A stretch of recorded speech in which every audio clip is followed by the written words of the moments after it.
है कि भाई ये देखो ये इतना कचरा है यहाँ पर, इसमें यहाँ रात भर पानी थमा हुआ था।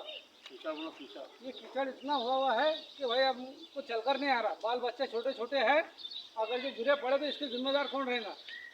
नाले में का पानी आप लोग जरा इधर ध्यान दो। ये पानी सीओ साहब से मेरी गुजारिश है, विनती है कि जरा इस तरफ ख्याल करो। आप घरकुल के अंदर कोई सुविधा नहीं मिल रही है हमको। पानी पास में रहो ना नाले में कहीं। आप अगर जब परमिशन दो तो हम कलेक्टर के पास भी चले जाते।